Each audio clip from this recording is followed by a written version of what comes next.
What's up, everyone? Today I'm going to do a little bit of quick work on this European crabapple.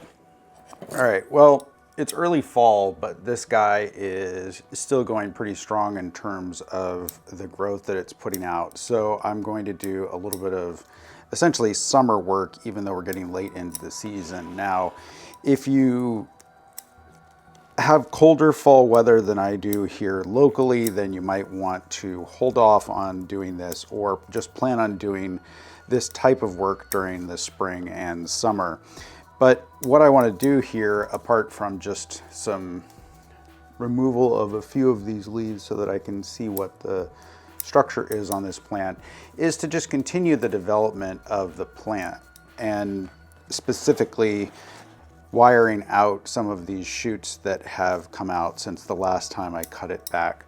Now, these guys, I haven't seen them flower yet, and we started selling some of the starters on Bonsaify.com, but they have a lot of interesting and nice characteristics, and crabapples being a classic bonsai species, I think it's interesting to get into not just the Asian species, but these European ones as well. And the reason I selected these really is that they have about a 1-inch yellow apple on them, at least according to the seed source.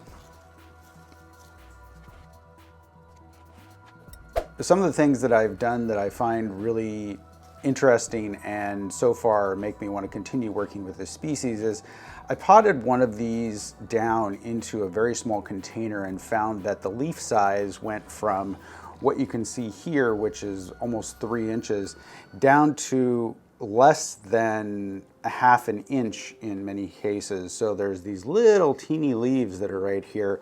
And what I found was with cutback and training and a small container, that all of the leaves reduced significantly like that, and that you got much more compact, fine growth than you would from something that's growing in a large container like this. So that also makes me want to continue working with these as a bonsai species.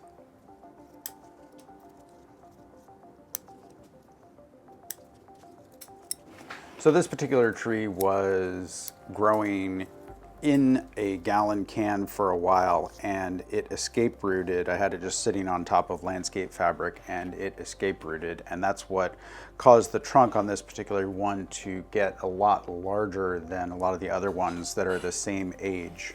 So what I've done here is actually the same operation that I did earlier this year a couple of times, and that is to take some of the lower branches here and wire them out.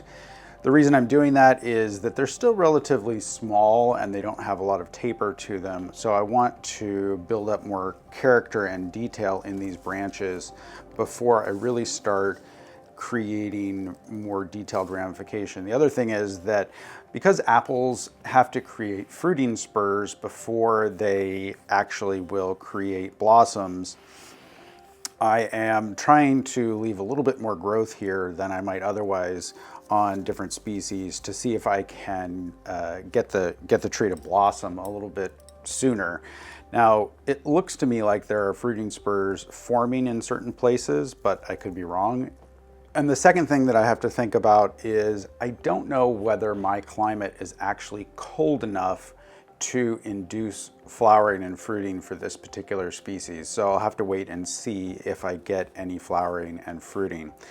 The cold requirements for apples vary from tree to tree, and especially if you go looking for fruiting specifics, you'll find trees that require more chill hours than other trees. So I don't know where these land in that spectrum. Crabapples do a couple of interesting and weird things, and one of them I saw in a number of trees that I have in flats that are still in 3-inch containers. So let's take a look at those. All right, so this is one of the starters, and these are actually the same age as that. It's just that they've been in smaller containers, so they're growing a little bit more slowly.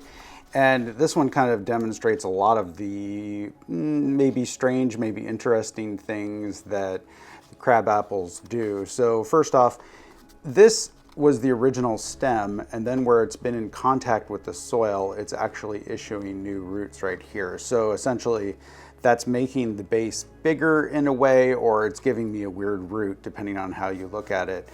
And then up here, further up on the trunk, there's more of that tissue forming, where essentially the bottom of the trunk has been sensing, essentially like forming aerial roots. And it makes for a really lumpy, bumpy kind of trunk, which I find to be really interesting. Now, this one is a little bit too small, I think, so I would want to grow this on for a while. But it's you can think of it as a flaw, but I actually think of it as a feature, in the sense that there's a lot of character already happening here in just a 4-year-old plant, essentially. So this other one illustrates one other thing that they do, and that is to sucker. Now, suckers, just like the aerial roots on the other one, and this one has some of those forming right here, basically the suckers can be an annoyance if you don't want to utilize the suckers. But what I've been essentially meaning to do with these, and haven't gotten around to it, is to make exposed root trees that will then create branching from the exposed roots. Now, that's kind of an interesting concept to play around with, and something that whenever I see suckers on a tree pops into my head as a possibility. So you might do that with a quince.